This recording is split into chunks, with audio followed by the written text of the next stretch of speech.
Well, hi, welcome to My Favorite Mistake. I'm Mark Raven. I'm really happy to be joined today by Krista Hughes. She's joining us from Birmingham, Alabama. So before I give a little bit more of an introduction, let me just say welcome. Thanks for joining us. Thank you so much for inviting me. This is an honor, and I'm just so excited to be here, and I hope that my favorite mistake is not only helps you, but helps your audience not to make the same mistake as I do.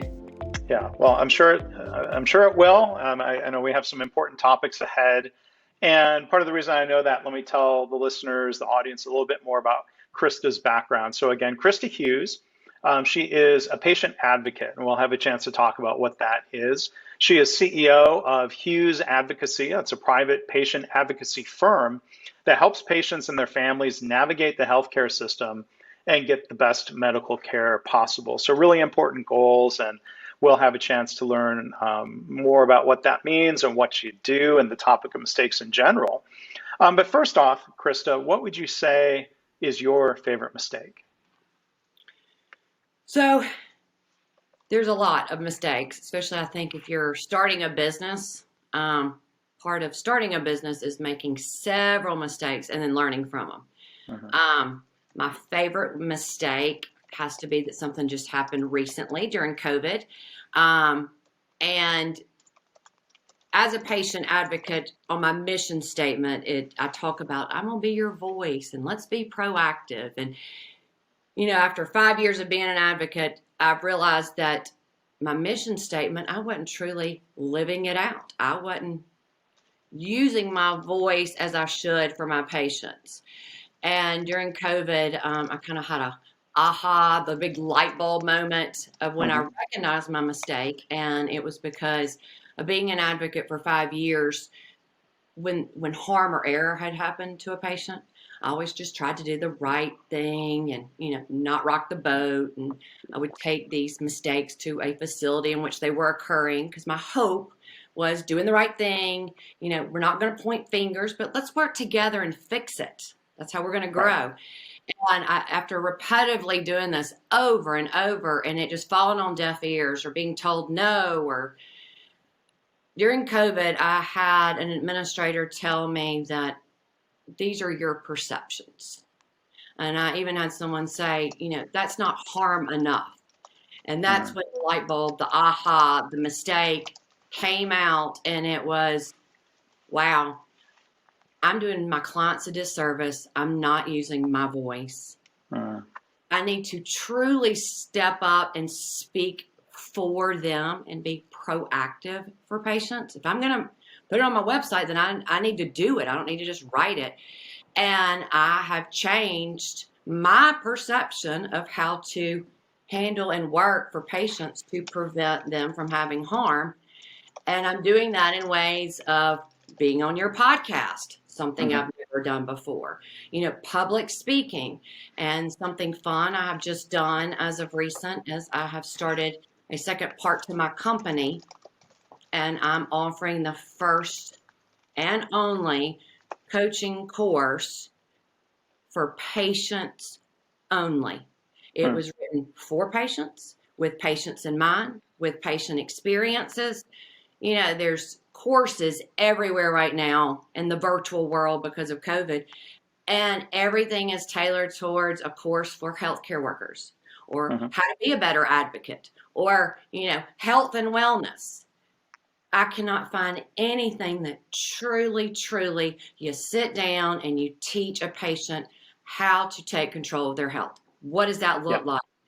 And there's so much information on the internet. I mean, information overload. And my goal as an advocate, and now as a coaching advocate, is to give them the right tools to transform their lives, not just give them a bunch of information. Yeah. So that was one mistake.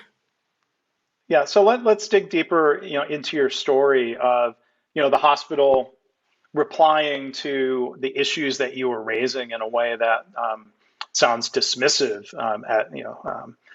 Well, you know, kind of let's step back, you know, maybe through that story. And first off, you know, a question for you: Why do patients need an advocate? Like, just for example, from what I know about the healthcare system, my wife and I think this extends to her parents and to mine, we sort of have this pact. If we have to be hospitalized, nobody gets left alone ever. That means we're there as family, or we'll hire an advocate Mhm. to be there with us. But with that setting the stage, why do patients need an advocate, or why should they have one? Here's an example, and literally, I just added this to my website last night. I found a video I did about 2 years ago about stroke awareness. I did this calm video on what is it, what do you look for, how do you handle it. I teach all this all the time. And in October, my dad had a stroke. Hmm. And when it happened, I froze. Didn't know what to, I was like, what do I do? I can tell you as an advocate what to do over and over in my sleep. And when it happened, and just like I tell my clients when they get diagnosed with cancer, you hear the Charlie Brown syndrome, the wah wah. You hear Mm-hmm. nothing, you go into fight or flight. And I remember just walking around my house, pacing, but not going in any direction. And my best friend was like, Krista, you're an advocate. I'm going to put your tools and techniques. And she had to Mm-hmm. walk me and calm me back down to literally at one point, she was like, are you leaving your house with shoes on your feet? Mm-hmm. The importance is it doesn't matter how smart you are. It doesn't matter your education level. Mm-hmm. When something traumatic happens to you, it doesn't mean that you're not smart. It just means there's a lot of moving parts, Mm-hmm. a lot of There's a things. lot of emotion. There's a lot of emotion. And if you don't have an advocate to help you navigate, calm you down, I always tell my clients, I'm not emotionally involved. I'm removed from the situation. So in my opinion, that's what makes it important is even myself personally, just 3 months ago, had no idea what to do. And I've been Mm-hmm. doing this. Yeah. So, I mean, when you talk about the need for an advocate, or the way that people get blindsided or sidetracked or thrown out of Mhm. sorts by medical news or having to navigate this, I mean, are there times where you've had doctors or nurses as clients of yours, at being an advocate for them to navigate it from a patient side? I actually do, and I've had a nurse, and it's funny. Doctors, 90% of the doctors I work with, absolutely not only love working with an advocate, they say that I help with reduce errors. They Yeah. say, especially because of COVID, I have heard, do you know how much burden you have taken off my plate? I Yeah. have a client that has cancer diagnosis, and literally just last week, he on the phone said, "Where's the advocate? I'm not talking. Is she on the phone? I'm not Mm-hmm. talking to y'all unless the advocate's on the phone." They see our value and they in the active role. So yes, I have had a doctor, I've had a nurse, and then of course the doctors I work with are they know we know how to talk the language. It's quick, it's easy, and they like that. Mm-hmm. And I coordinate care. Doctors don't have time to coordinate care. That is something I take on Mm-hmm. personally. I make sure the right knows what the left is always doing. Yeah.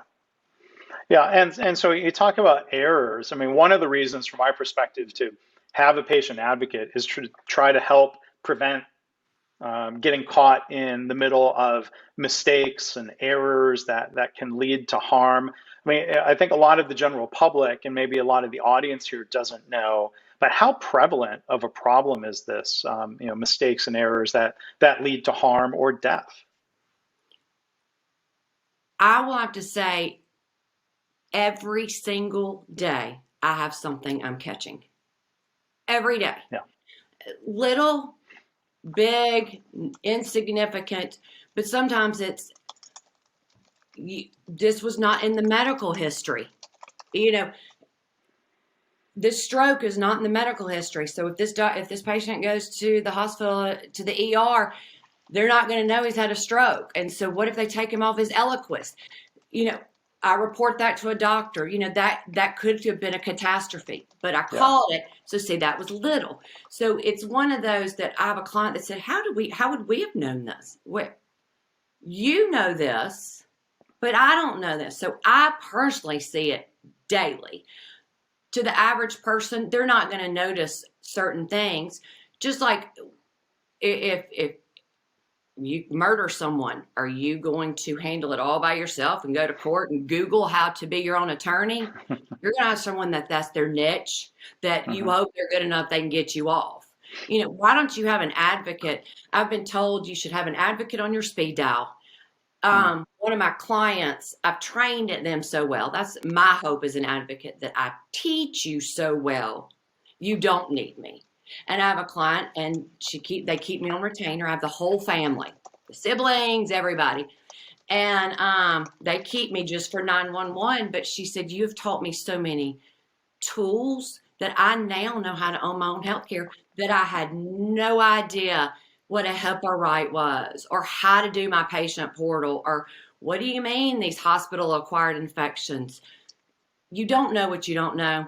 Knowledge is power.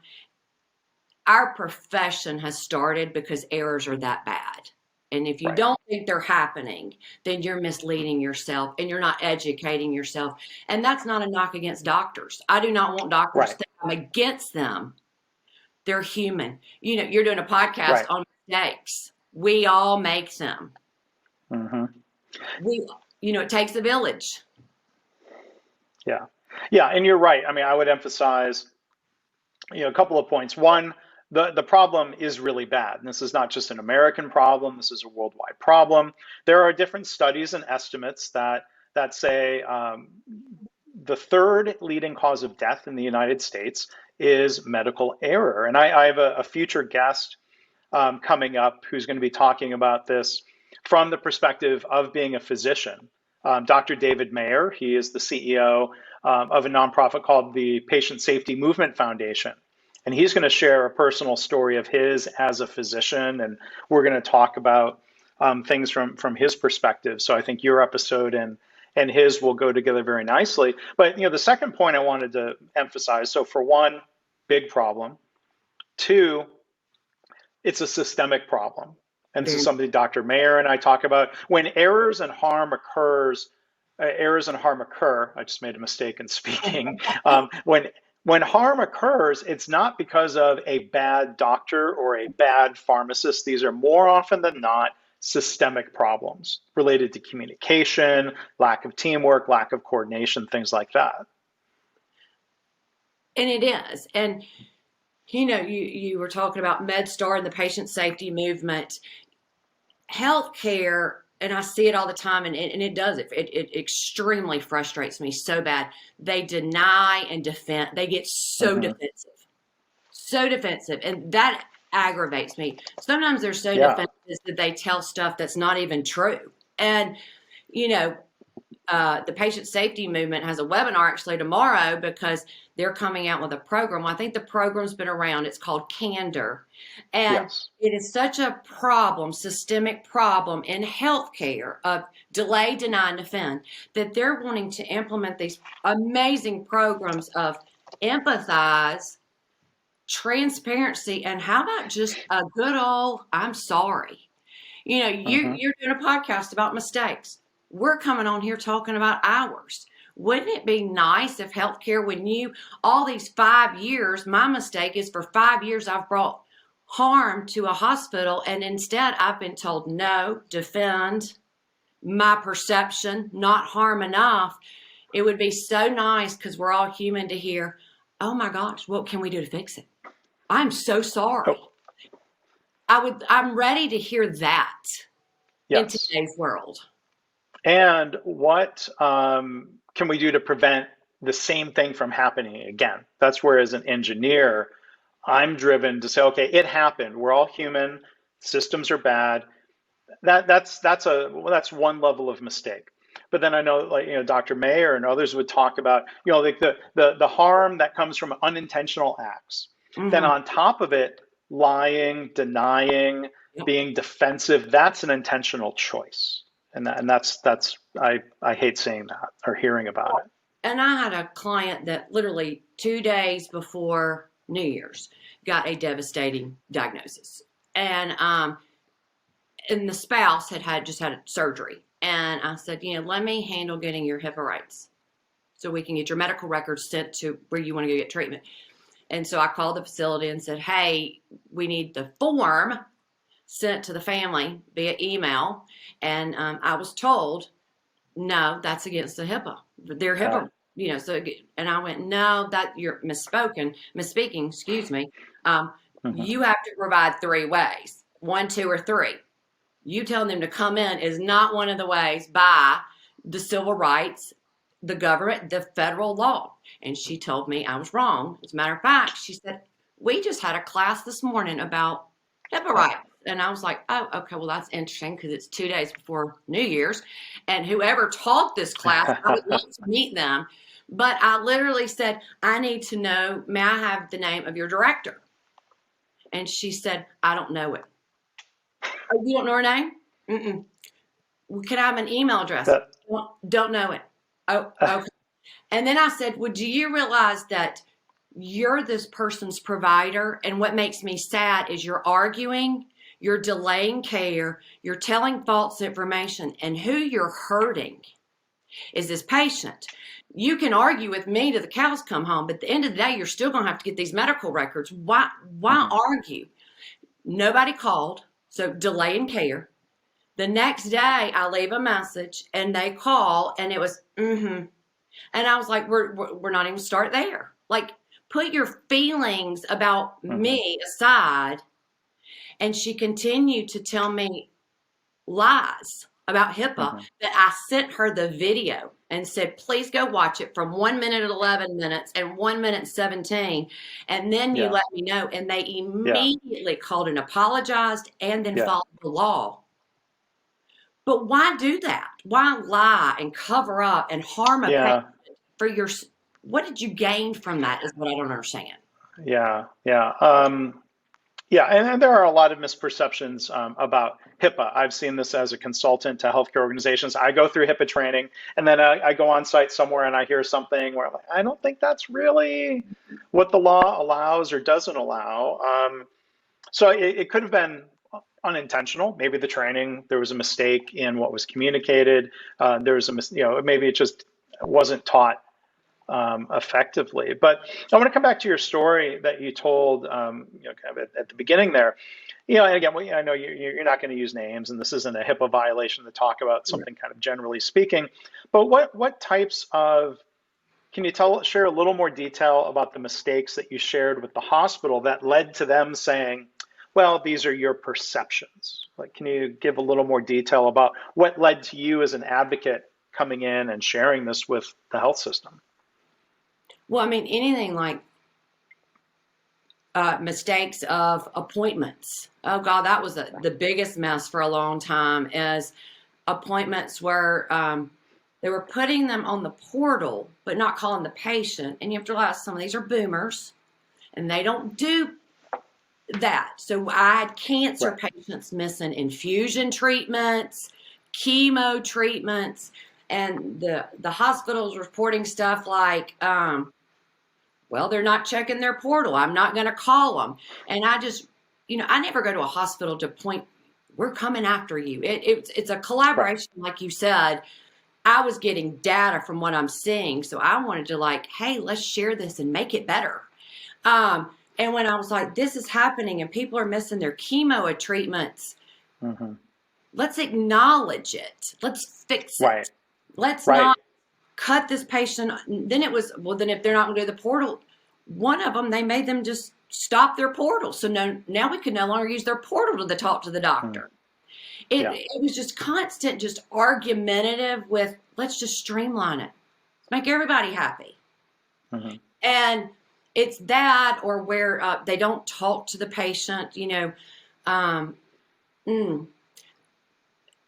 had a doctor, a nurse the other day ask a patient, why are you paying for this advocate? That I get that all the time.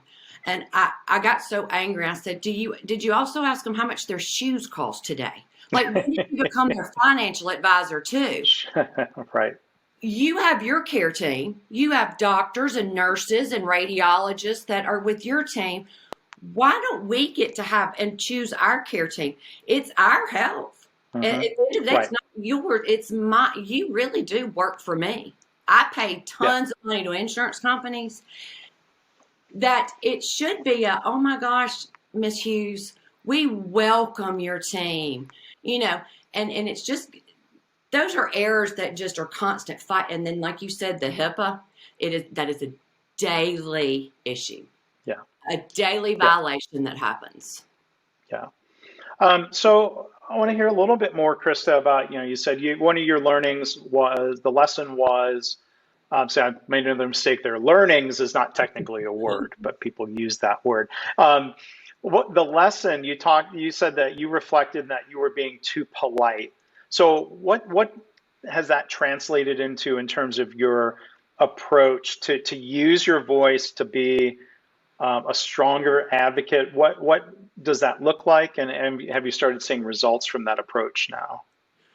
Well, I've become a better advocate because it's like, I did start this for the patient. I'm not against the health care system, but I Right. started this for a reason, that I don't need to be so sensitive and worrying, is the healthcare going to get mad at me for speaking out?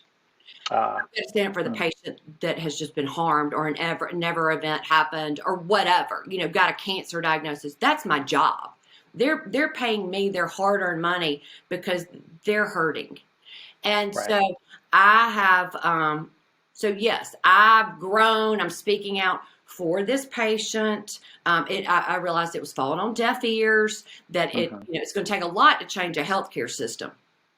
But me changing it, from bringing it to them, now I'm arming my patients sufficiently. I'm teaching them to push back, to Hmm. ask the right questions. And then I started this coaching class that I truly want these patients to know when they go to the doctor, choosing the right doctor. What is HIPAA? How to correct your medical records. Have you ever gotten a copy of I have a client that just got his medical records right before Christmas, and it said he was a chronic smoker. He's never smoked. Said he was an alcoholic, socially drank, and 7 surgeries were on there he had never had.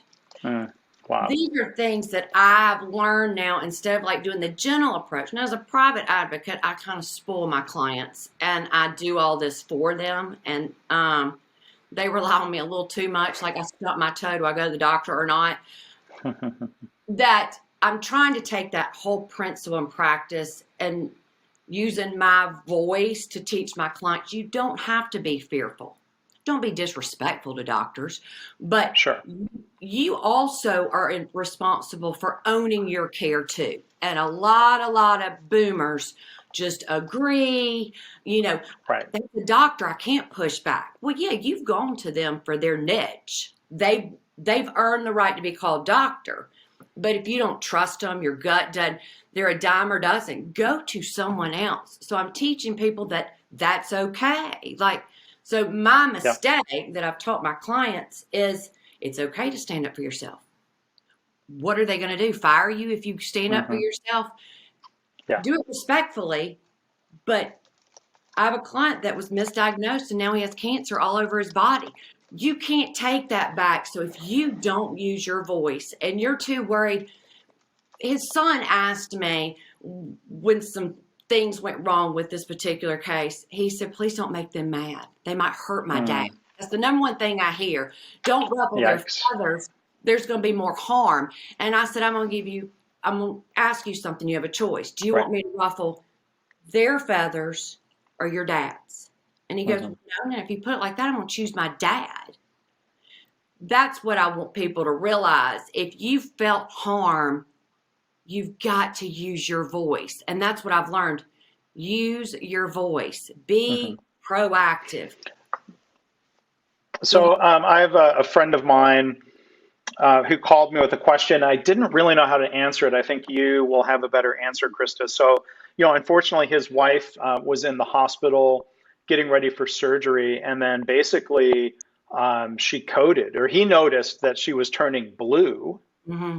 Thankfully, he was there to notice this. It goes back to my point of don't ever leave me alone in the hospital. So he notified a nurse. They did the right thing. They called a rapid response team, and thankfully she was recovered and she was okay.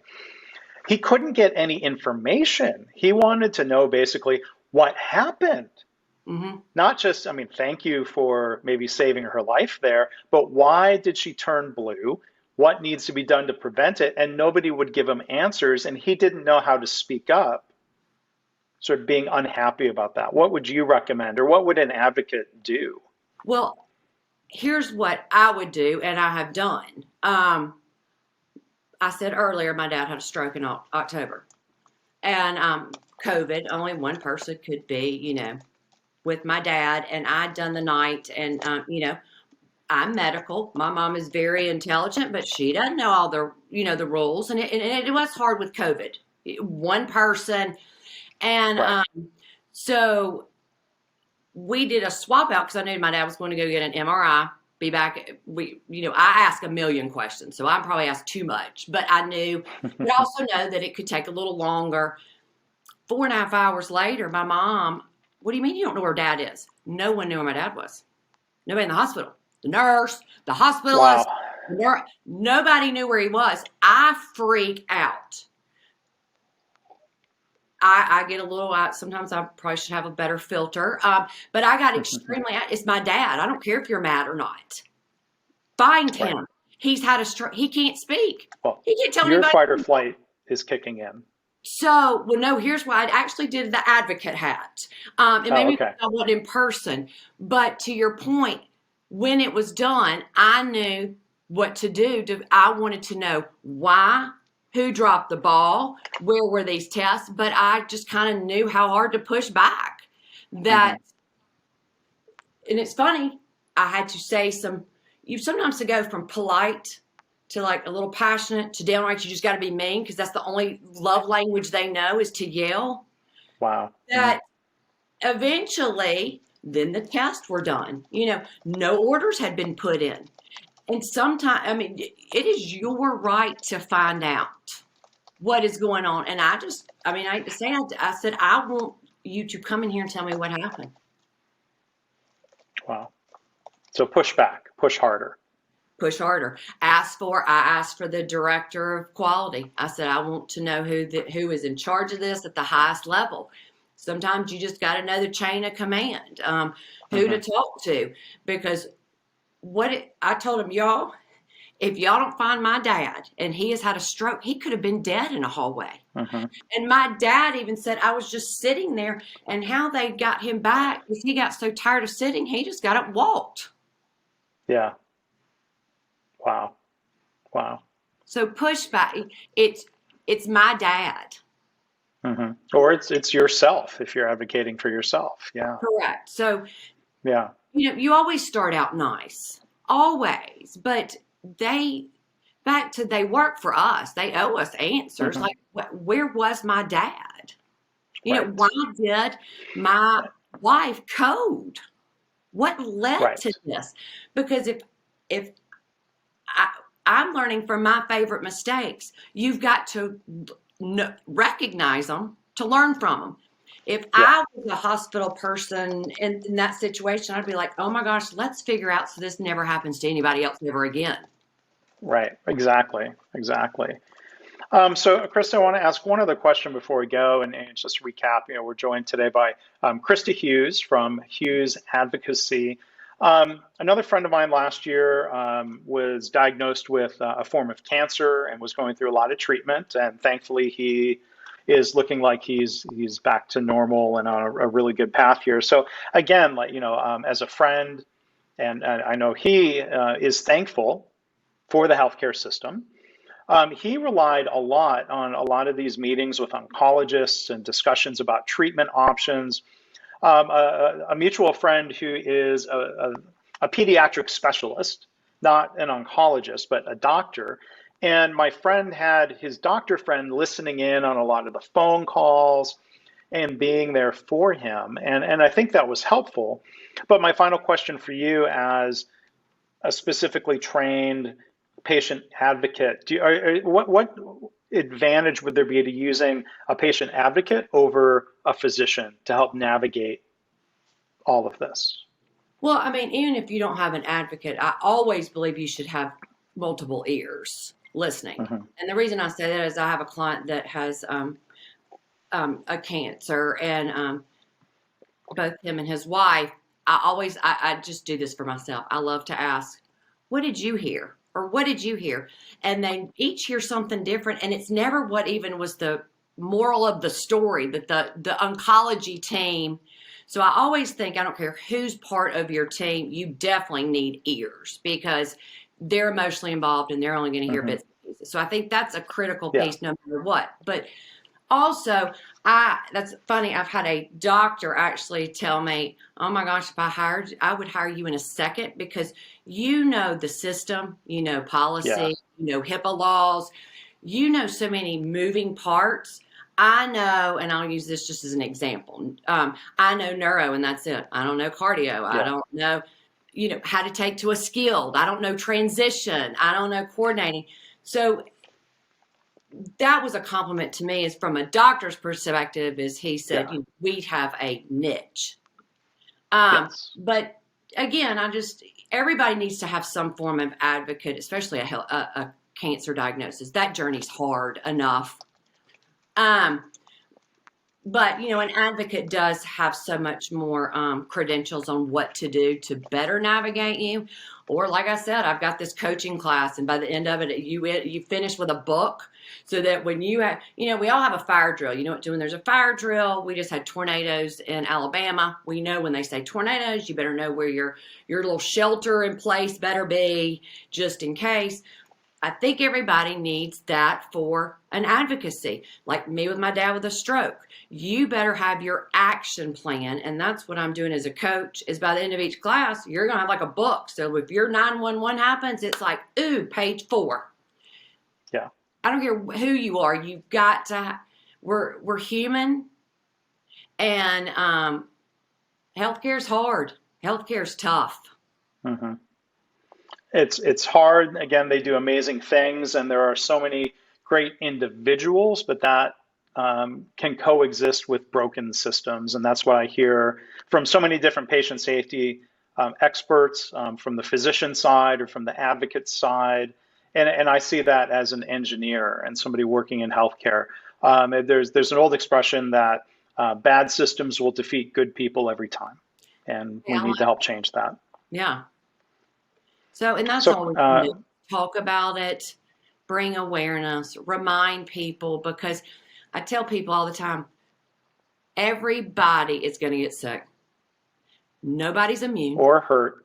Yeah. Everybody's going to get hurt. It doesn't, they don't discriminate. And when something devastating happens, it's instant. Yeah. And you just better be either very prepared or have an advocate on speed dial, because it's not if, it's when. Yeah. Well, Krista, thank you so much for sharing, not only your story and your reflections about how to be a better advocate. And I admire, your drive to keep getting better, because that's what this is all about. We don't talk about the mistakes to dwell on them, but hopefully we're learning from them and preventing them in the future. So again, we've been joined Krista Hughes, CEO of Hughes Advocacy. You can find her website at www.hughesadvocacy.com. And then do you have a different website for that other training venture that you mentioned? No, it is under, because you either can do the private or you can do the group. It's advocacy either way. Some people, one of the main reasons I kind of did it is I get so many calls going, I don't want you to hold my hand. I just want your tips. Well, now you can get my tips. So, and some people that I've done tips, I'm their advocate. So it's under the same heading. It's just the coaching part of it. Okay. Well, great. I hope people will check that out. Krista, again, thank you so much for being a guest. Thank you for helping me figure out and working through the couple of little mistakes I made with this new technology I'm using to record these. I really appreciate it. Hey, what's your podcast about? Mistakes. If you don't think you can make mistakes, then, oh gosh, bless your heart. And in the South, I know what that means. So we'll just leave. We will leave it at that. Krista, again, thanks a lot. Thank you, and have a great day.